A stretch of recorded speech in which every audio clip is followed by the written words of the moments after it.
मैं ये कतई नहीं चाहता था कि मेरे प्रधानमंत्री की पार्टी 100 से कम सीटों पे चुनाव लड़े। मेरा ये विश्वास है कि हम लोग इस बार ऑल टाइम हाई के साथ हम लोग सरकार बनाएंगे, बट जब तक बिहार को विकसित राज्य नहीं बनाऊंगा तब तक मैं नहीं मानता कि मेरा संघर्ष, मेरा लक्ष्य पूरा होगा, कि इवेंचुअली मुझे बिहार की राजनीति में ही अपने आप को केंद्रित करना है। यहाँ जब 5 दलों का गठबंधन है तो स्वाभाविक है कि हर दल के विधायक दल के नेता की एक अपनी सोच होगी, उसकी एक अपनी प्राथमिकता होगी। गठबंधन के भीतर चुनाव नहीं लड़ना है, गठबंधन के भीतर किसको कितनी सीटें मिल रही हैं ये मायने नहीं रख, पर अगर इतनी खींचातानी हुई है, इतना बात विवाद हुआ है, इतना मिन्नतें करने के बाद या इतनी आंखें दिखाने के बाद अगर उनका नाम फाइनल किया भी तो क्या किया, इसने बहुत ज़्यादा ठेस मुझे, मेरी माँ, मेरे पूरे परिवार को पहुंचाने का काम किया है। नहीं मैं मानता कि इतनी जल्दी ये दरारें भर सकती हैं, तो मैं खामोश रहता हूं तो कई बार मेरी चुप्पी के कई और मायने निकाल लिए जाते हैं। देखिए, बिहार में चुनाव है और चुनाव में अगर किसी भी दल की चर्चा होती है या फिर यूं कह लें किसी भी दल के नेता की चर्चा होती है, उसमें चिराग पासवान सबसे पहले शीर्ष पर आते हैं। इनके बारे में चर्चाएं होती हैं, ये अगर कुछ नहीं बोलते हैं तो लोग नाराजगी का भी कयास लगाते हैं, लेकिन तमाम बातचीत करेंगे। चिराग जी, सबसे पहले ये बताइए कैसा तैयारी चल रहा है? तैयारी जोरों शोरों से है और अभी से नहीं, NDA as a whole, as an alliance, हम लोग बहुत लंबे समय से चुनाव की रणनीतियों को लेकर, चुनाव की तैयारियों को लेकर, आपने देखा जब से तीसरी बार हम लोग की केंद्र में सरकार बनी, लगभग 11-12 बार मेरे प्रधानमंत्री बिहार आए, बिहार के अलग अलग जिलों में, अलग अलग संभाग में जाके उन्होंने सभाएं की, कार्यक्रम किया, लाखों करोड़ों की परियोजनाओं को बिहारियों के लिए समर्पित किया। और तो ये निरंतरता में हम लोग इसकी तैयारी कर रहे थे और खुशी मुझे इस बात की कि बहुत समय रहते हुए हम लोगों ने सीटों का बंटवारा, सीटों का चयन, प्रत्याशियों का नामांकन, सब चीज़ें हम लोगों ने सुलझाने का हम लोगों ने काम किया, बिना किसी दरार के, बिना किसी मतभेद के। और महागठबंधन प्रचार की शुरुआत करे उससे बहुत पहले हम लोगों ने साझा प्रचार की भी शुरुआत हम लोग कर चुके। और साथ ही में अब तो अलग अलग सारे लोग अपने अपने प्रत्याशियों को लेकर, गठबंधन के साथियों के प्रचार को लेकर सब लोग लगे हुए हैं। छठ के दौरान भी जितना संभव हुआ हम लोगों ने जनता के बीच पहुंचने का प्रयास किया। आज भी जब कहीं ना कहीं छठ महापर्व पूर्ण होने जा रहा है, आज भी हम लोगों का है, बस अब निकलेंगे प्रचार के लिए। तो हम लोग की तैयारी लंबे समय से, और जो मजबूत तैयारी के साथ हम लोग उतरे हैं, मेरा ये विश्वास है कि हम लोग इस बार ऑल टाइम हाई के साथ हम लोग सरकार बनाएंगे। 2020 में एक डिवाइडेड एनडीए था और यूनाइटेड महागठबंधन था, बट उसके बावजूद भी एज एनडीए के पास ही था, हम लोगों ने सरकार बनाई। आज तो एकदम विपरीत परिस्थिति, आज तो पूरा यूनाइटेड एनडीए है, उपेंद्र जी साथ में हैं, हम साथ में हैं और एक बिखरा हुआ एनडीए है। तब विपरीत परिस्थिति में अगर हम लोग की सरकार बनी तो आज तो मैं मानता हूं कि बहुत मजबूत सरकार हम लोग बनाने जा रहे हैं। चिराग जी, अब आते हैं मेन सवाल पे। सवाल ये है, जो जब टिकट का बंटवारा हो रहा था, चुनाव का घोषणा होता है, चुनाव होगा बिहार में, इतने फेज में होगा, उसके बाद चिराग पासवान लगातार एक चर्चा का केंद्र बन जाते हैं और नित्यानंद राय लगातार जाते हैं। पहले मंगल जी जाते हैं, धर्मेंद्र प्रधान जाते हैं, विनोद तावरे जाते हैं, फिर उसके बाद नित्यानंद राय जी को जिम्मेदारी सौंपी जाती है। तो आखिर चिराग पासवान की जो मतलब हर एक आदमी, आप ही का ये कहना होता है, जब महत्वाकांक्षा अपने मन में रखिए, अधिक रखिए, तो महत्वाकांक्षा जो आपके मन में था वो पूरा हुआ, या फिर जो बीच में जब साइलेंट होने की चर्चा थी तो क्या कुछ उस वक्त सच में कोई ऐसी बातें थी जो आप शांत हो गए थे, नेगोशिएशन नहीं हो पा रहा था? ऐसा नहीं था कि कहीं पे भी नेगोशिएशंस को लेके कोई परेशानी हुई हो। रादर सीटों की संख्या तो मुझे लगता है बहुत ही सहजता से 1-2 राउंड्स ऑफ मीटिंग में ही ये हम लोगों ने क्लियर कर लिया था। देखिए, एक बात को लेके मैं बहुत स्पष्ट था कि मुझे गठबंधन के भीतर चुनाव नहीं लड़ना है, गठबंधन के भीतर किसको कितनी सीटें मिल रही हैं ये मायने नहीं रखता, इवेंचुअली विधानसभा में आप कितनी सीटें जीत कर जा रहे हैं मायने वो रखता है। तो गठबंधन के भीतर जब ये चल रहा था, एक बात तो मैं ही बहुत स्पष्ट था इस बात को लेकर कि जब सामने के घटक, गठबंधन के घटक दलों में से कुछ दल 100-125 से ज्यादा सीटों पे चुनाव लड़ रहे हैं, राजद जैसे दल, और उस वक्त तो ये क्या था कि 125 तक जाएंगे, बट इवेंचुअली 143 तक उन्होंने अपने प्रत्याशी उतारने का काम किया। तो ऐसे में जब वो लड़ रहे हैं तो मैं ये कतई नहीं चाहता था कि मेरे प्रधानमंत्री की पार्टी 100 से कम सीटों पे चुनाव लड़े। जैसा मैंने कहा कि विद इन द गठबंधन हमारे अलायंस में किसको कितनी सीटें जा रही हैं ये मायने नहीं रखते, हमारी लड़ाई सामने महागठबंधन के साथ है। तो मैं खुद कभी नहीं चाहता था कि 100 से कम सीटों पर भारतीय जनता पार्टी चुनाव लड़े। जब वो 100 से ज़्यादा सीटों पे चुनाव लड़ेंगे तो स्वाभाविक है कि भाई जनता दल यूनाइटेड अगर ये 100 लड़ते तो हमको उस वक्त था कि 101 102 तक जनता दल यूनाइटेड जाएगा, हमको था कि एक आध सीट शायद ज़्यादा लड़ेंगे। तो जब एक तरफ ये 100 वो 101 102 तो बची कितनी 40-42 सीटें बची। उन 40-42 सीटों में से हमें उपेंद्र जी, मांझी जी, हम तीनों को बांटना था। सुझाव मैंने ही सामने रखा था कि भाई आप एक फॉर्मूला बांध दीजिए, एक लोकसभा पे 6 विधानसभा का फॉर्मूला कर दीजिए, कम का करना है ज़्यादा का करना है, कोई एक फॉर्मूला तय हो जाए ताकि उसके अनुपात में हम सारे लोग सीटें ले लें। एक लोकसभा पे 6 का फॉर्मूला तय हुआ, 6 मांझी जी को गई, 6 उपेंद्र जी को गई, 6 पंजे 30 होती है, हमारी एक सीट फिर भी थोड़ी रह गई। बट हमको खुशी इस बात की थी कि भाई 29 सीटें ये एक संजोग ही हो सकता है कि मेरे नेता, मेरे पिता आदरणीय रामविलास पासवान जी को ठीक 20 साल पहले जितने विधायक वो जिता कर लाए थे, 20 साल के बाद आज मेरे पास पुनः वही मौका है उतने ही विधायकों को जिताकर लाने का। तो मेरे लिए ये एक शुभ संकेत था, पिता का आशीर्वाद था कि भाई 29 सीटें मुझे गठबंधन में दी जानी चुनाव लड़ने के लिए, और उसको लेकर बहुत आसानी से सहमति बन गई। हाँ, थोड़ा विलम्ब जो हुआ क्योंकि मैं लड़ रहा था अपने कार्यकर्ताओं के लिए, अपने नेताओं के लिए। मैं ये नहीं बोलूँगा कि कोई विवाद था या कोई परेशानी थी, बट हाँ कुछ सीटें थी जिसपे मेरे लिए समझौता करना नहीं संभव हो पा रहा था। अब मेरे प्रदेश अध्यक्ष ही हैं राजू तिवारी जी, गोविंदगंज से उनका चुनाव लड़ने की बात थी। ऐसे में अगर मेरे प्रदेश अध्यक्ष ही नहीं चुनाव लड़े, ये मेरे लिए एक सहज परिस्थिति नहीं थी। तो कुछ 2-4 ऐसे मेरे नेता थे जिनके लिए मैं बहुत प्रयासरत रहा कि उनके लिए ज़रूर मुझे सीटें मिले। अधिकांश उनमें से उनको मैं उनका समावेश करा पाया इस चुनावी रण में। चुनाव वो लड़ रहे हैं, कई हैं जिनका नहीं हो पाया, उनके लिए ज़रूर मुझे दुख है, खेद है, बट जितना हो सका अंतिम तक मैंने उनके लिए प्रयास किया। इन चीज़ों को लेकर ज़रूर चर्चा में कपल ऑफ राउंड्स गए, जो कि स्वाभाविक है, हर उसमें होते भी हैं, इतना समय लगता ही लगता है। बट जो चल रहा था कि नाराज़ हैं मेरे और मुख्यमंत्री जी को लेकर दुनिया भर की बातें कि भाई उनकी 4 सीटों पे मेरी दावेदारी, तो उसी पर और इसमें जैसे कि जो उस वक्त का जो मेन चर्चा हो गया तो वही एक वजह बन गया था, जिसमें कि राजगीर की बातें थी, सोनबरसा की बातें थी और जगह की बातें थी। क्या इसके पीछे क्या सच्चाई है? क्या आप राजगीर लेना चाह रहे थे? मेरी सोनबरसा मैं बोलूँगा एक बार भी नहीं। जो मैंने शुरू में 35-38 विधानसभाओं की सूची बना के भेजी थी उसमें सोनबरसा कतई नहीं था। और राजगीर हम लोग ज़रूर चाहते थे कि अगर मिलता है गठबंधन में हम लोग चुनाव लड़ते, बट उसको लेके हम लोग अड़े हुए थे कि भाई ये चाहिए ही चाहिए। ऐसा कतई नहीं था। जैसे ही ये हुआ कि ये संभव नहीं होगा, हम लोग तुरंत अगली सीट पर हम लोग बढ़े और उसमें कहीं कोई विवाद नहीं। बट जिस तरीके से ये निरंतरता में दिखाया गया कि जदयू लोजपा में दरारें हैं, मुख्यमंत्री नाराज चल रहे हैं, मुझे लगता है मुख्यमंत्री जी की एक मौजूदगी ने खरना के दिन जिस दिन वो आए, प्रसाद वाले दिन, मुझे लगता है उस मौजूदगी में और जिस सहजता के साथ वो आए, मुझे लगता है उसने इस बात को ऑटोमेटिकली क्लियर कर दिया होगा कि ऐसा कोई विवाद कतई था ही नहीं। मैंने हमेशा नेगोशिएशंस के दौरान खामोश रहना मैंने पसंद किया है।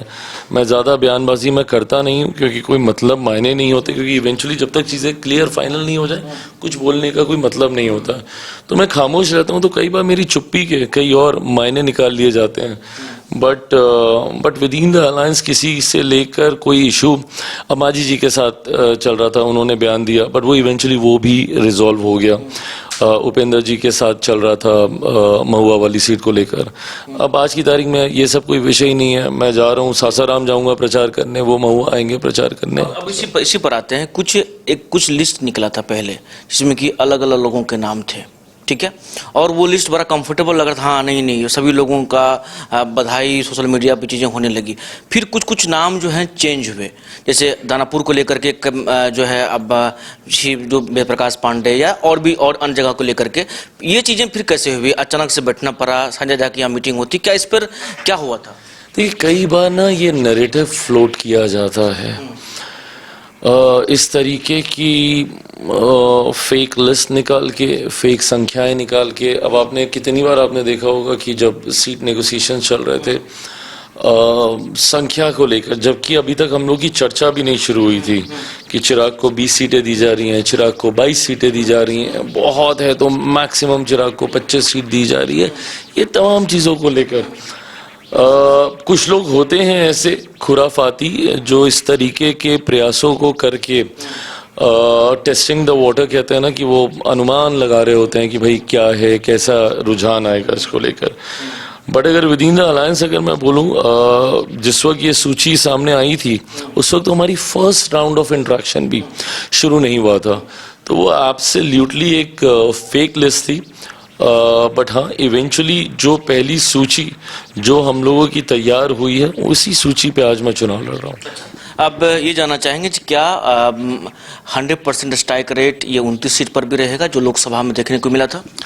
मैं चाहूँगा, और मैं गलत मैनिफेस्ट क्यों करूँ किसी एक भी संख्या को कम करके। मैं ज़रूर चाहूँगा कि 29 सीटें मुझे मिली हैं लड़ने के लिए। मौजूदा परिस्थिति में ये संभावनाएं हैं कि हम सबका स्ट्राइक रेट अच्छा रहे, सारे दलों का स्ट्राइक रेट अच्छा रहे। जैसे मैंने कहा कि ये 5 दलों का कॉम्बिनेशन अपने में एक बहुत विनिंग अलायंस है। 2020 में जब मैं और उपेंद्र जी साथ नहीं भी थे तब भी गठबंधन का प्रदर्शन अच्छा रहा था, सरकार हम लोगों ने बनाई थी। आज जब हम लोग हैं तो वो उसको प्लस ही करता है। तो मैं ये ज़रूर मानूंगा कि इन 5 दलों के कॉम्बिनेशन की वजह से उपचुनाव में भी हम लोगों ने देखा, जिसको सेमीफाइनल के तौर पे कहा जा रहा था, 4 सीटों पे उपचुनाव हुआ था और 4 सीटों पे एनडीए के प्रत्याशी की जीत हुई थी। वो भी कहीं ना कहीं 100% स्ट्राइक रेट था।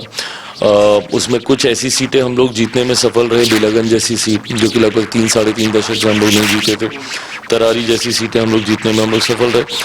तो अगर ये स्ट्राइक रेट उपचुनाव में हम लोग का इतना बेहतरीन रह सकता, तो मैं मानता हूँ कि अब जब एक्चुअल लोकतंत्र का महापर्व बिहार में चल रहा है तो ज़रूर मैं 29 की 29 और गठबंधन का भी स्ट्राइक रेट बहुत अच्छा होगा।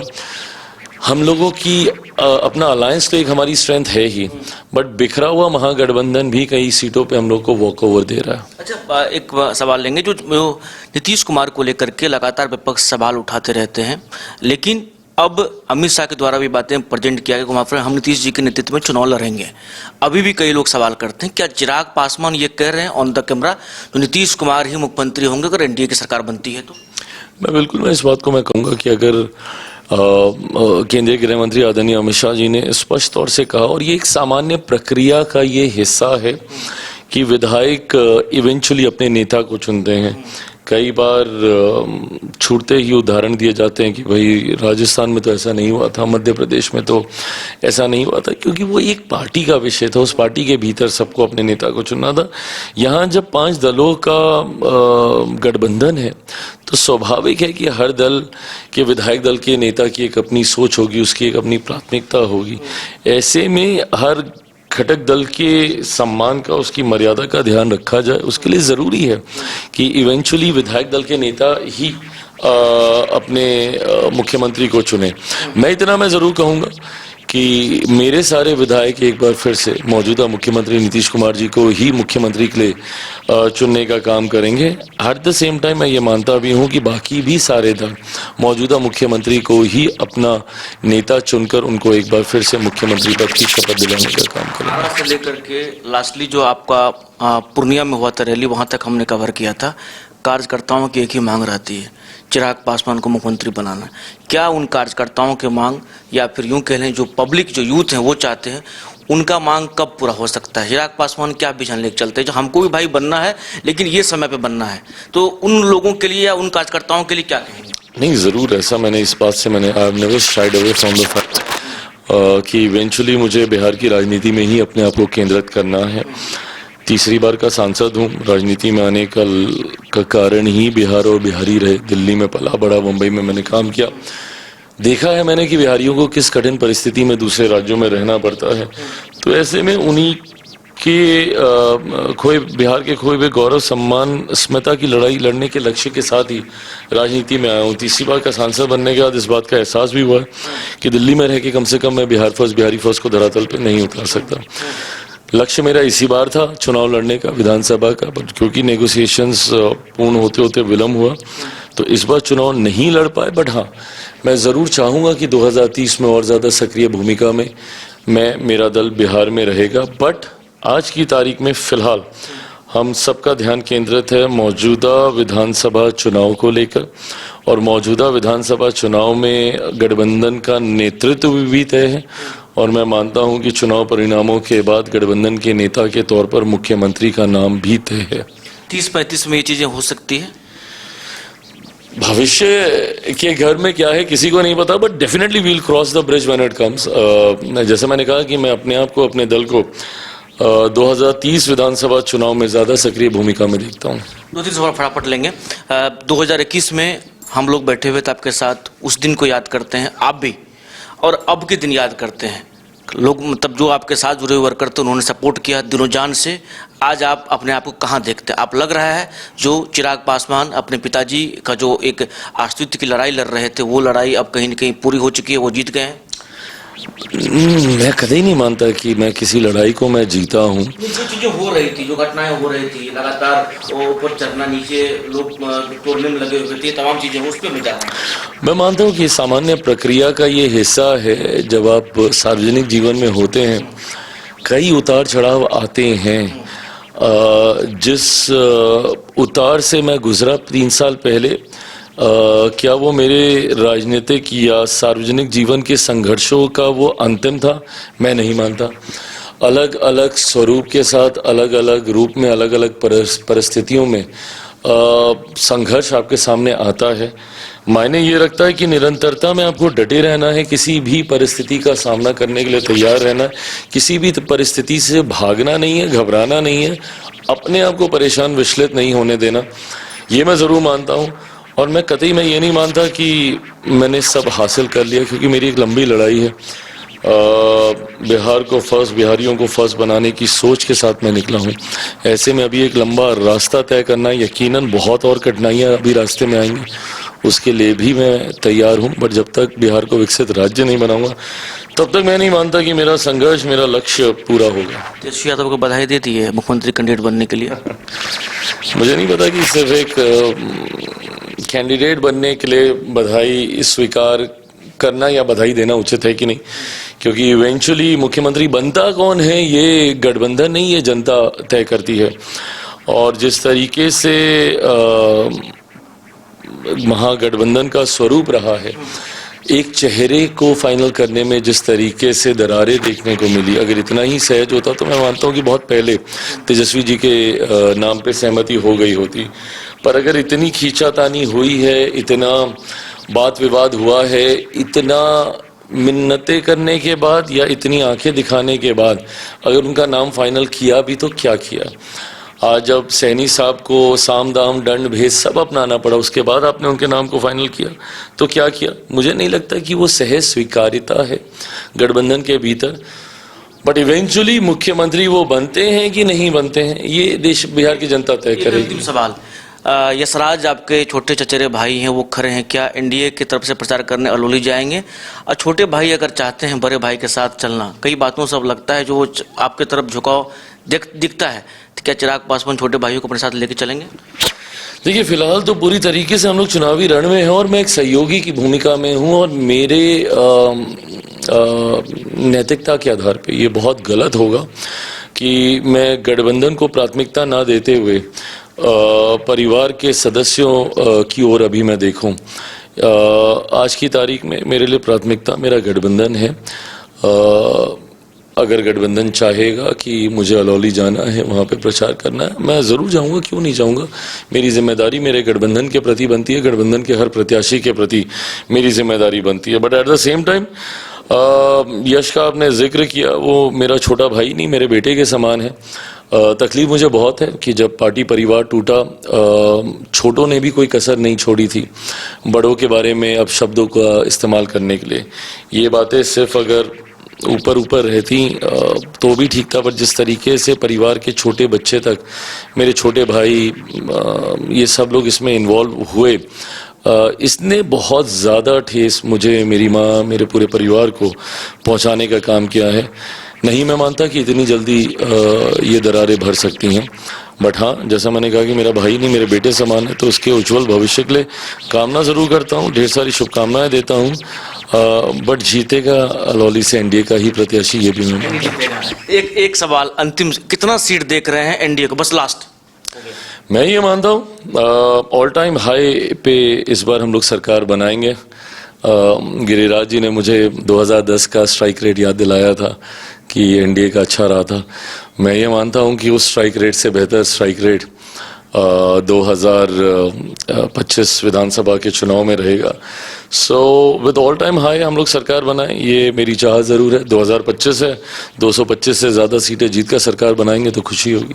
चलिए, तो हमारे साथ चिराग पासवान थे, बड़ा ही बेबाकी से अपनी बातों को इन्होंने रखा, तमाम बातचीत हुई। अगर वीडियो आपको पसंद आए तो लाइक करिए, शेयर करिए, कमेंट अपना राय जरूर रखिए। सगे सोनू के साथ अंशु, पटना।